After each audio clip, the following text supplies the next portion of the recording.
ये reverse charge service tax में मिलता है, ये सिर्फ इंडिया में होता है, रिवर्स यूरोप में रिवर्स चार्ज नहीं होता, हमारे यहाँ रिवर्स चार्ज सिर्फ दो एक्टिविटीज पर है जहाँ गवर्नमेंट को लगता है कि जो वकील लोग हैं, जो सी लोगों ने देंगे कौन चेकिंग करेगा, हाँ जहाँ से वसूल ना पाए, और वेयर यू थिंक कि जो कंट्रोल्ड कमोडिटीज है उस पर टैक्स लगना है। तो किसी भी रिवर्स चार्ज को लगाने के लिए there has to be a notification under section 9(3) और 5(3) of IGST act. Till there is a notification authorizing an RCM on a particular goods or service or both, no reverse charge can be made.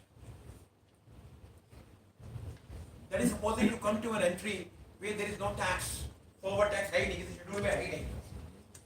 It doesn't mean that's tax free.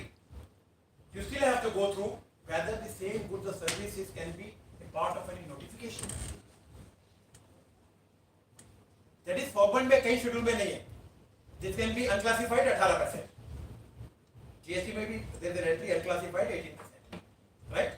But supposing you find कि इस reverse charge में है, फिर वो 18% की कहानी खत्म हो जाती है. You are a reverse charge, reverse charge is also tax. Section 9 levies tax on forward charge. There is no word forward charge used in GST Act. Only because under 9(3) they put a reverse charge, we say the remaining transactions are on forward charge. Are we clear?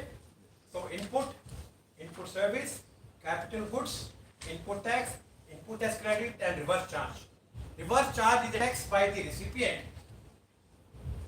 who is deemed to have presumed he is also a supplier of this goods or service or both. That is why entitled to input tax credit. And input tax credit definition in section 2 includes tax paid on reverse charge. So section 16(1), 2, 3 again you have to remember. Section 16 deals with only entitlement. It doesn't deal with availment or utilization. There is no word used availed or utilization in section 16.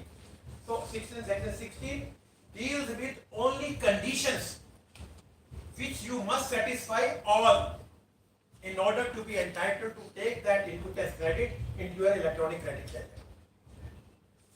Or supposing 2A 2B में automatically आ गया, that means nothing in law, zero. You still have to prove. Why they invoke rule 80? Why they block your ITC? तो सब कुछ available, why they block? Because that is only for the purpose of convenience. In order you can adjust that against your actual tax liability. It doesn't mean that you have become entitled to input tax credit. So recently, even GST gave an advisory that due to some technical glitch, there was duplication of 2A, 2B. So they were saying don't claim it. But I call for somebody on this. So therefore, section 16 is only entitlement. And all ITCs are provisional in nature till they are finalized. जो आप लोग jump करते ना रहे दोनों की report मिल गई बात खत्म. No, it has zero value. It only gives you entitlement if your input tax credit reflected in 2B is correct, that it was satisfied condition of 16(2), 16(1), 16(3), 16(4), then you adjust it. But if you do a wrong adjustment without satisfying the condition, these reports will not help you in court of law. These are only procedural in nature, they do not deal any substantive. The amendment in 2019 is only to the effect that if the amount is not mentioned in 2B, you cannot claim input tax credit. इसका और कोई effect नहीं. It only says कि जो आपका 2A भी जो output section 37 की आउटपुट सप्लाई की रिटर्न जो आपको कंफर्मेशन होके आती है, आप उससे ज्यादा इनपुट टैक्स क्रेडिट क्लेम नहीं कर सकते. इसका और कोई इफेक्ट नहीं. राइट? सो डोंट जंप के मैच हो गया सब हो गया, नो. अदरवाइज बस कोई केस बनेगा नहीं क्योंकि सारे सब कुछ मैच हो जाएगा. Right? Then we come to section 17. Section 16 is not subject to section 17. It only says that ITC will be available subject to such conditions as may be prescribed. So section 17 is one of such conditions that has been prescribed by the Act. You have to be very carefully read because this is a whole compliance part. It is not a substantial provision, it's a machinery provision. यहाँ मिलेगा यहाँ नहीं मिलेगा. Where the goods or services both are used by the registered person, because only registered person can get input tax credit. So Section 17 is not applicable to a person who are not registered person. For the purpose of any business and partly for other purposes, the amount of credit shall be restricted to so much of the input as applicable to purpose of business. आपने 20 laptop खरीदे, 10 आपने business में लगाए, 10 आपने मैनेजरों को घर के लिए दे दिए. So that giving of 10 laptops to your managers is not for the purpose of business. If we presume so, then you will get ITC only for 10 laptops, not for 20 laptops. Right? For example, you buy 10 cars. 8 cars are known as a taxi service, where you transport passenger, ITC is available to you. 2 cars are used by your Janam Register of private use. So, 2 गाड़ी are for other businesses, for the purpose other than the business. Therefore, 2 cars input as credit shall be denied. This is first principle of apportionment, where you are buying the goods for business or furtherance of business, and the goods are used partly for business, partly otherwise, then the input as credit shall be restricted to only those items which are used for business. Sir फिर इस हिसाब से जैसे laptop के example से तो balance sheet के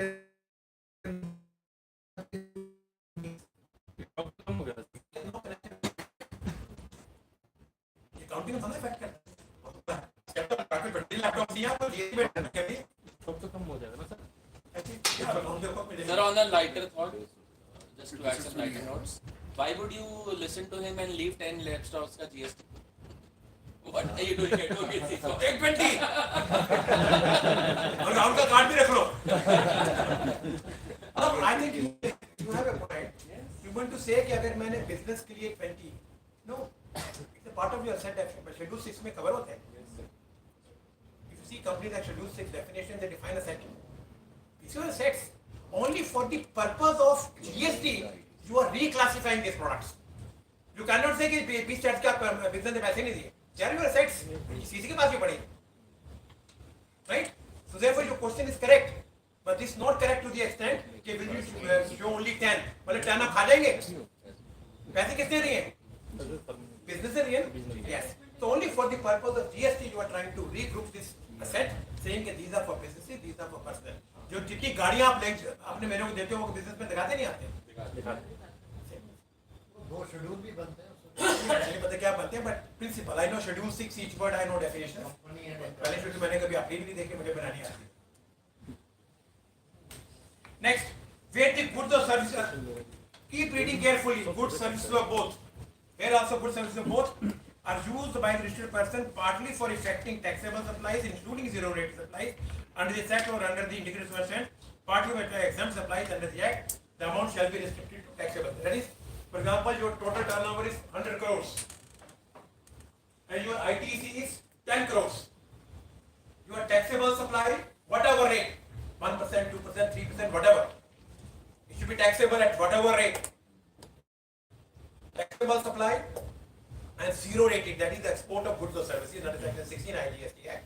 वो आपकी 80 करोड़ की, 20 करोड़ की आपकी exempt है. What is the exempt supply? Which is not taxable, which declare tax free, right? So आपको जो ITC मिलेगा वो 80% मिलेगा, 20% आपका गया. Because you are using these goods for partly making taxable supplies and partly exempt supply. Now, this is not business versus non-business. In second question, both are taxable. Both are goods subject to tax, but one of the category is declared exempt. Are you clear? तो दोनों में बहुत difference है. वो business non-business है, ये taxable non-taxable. Number 3, the value of exempt supply. This we will leave for the timing here. We will not discuss this. This is very controversial stuff. Banking company also I'm not discussing. We are going to stay to section 5.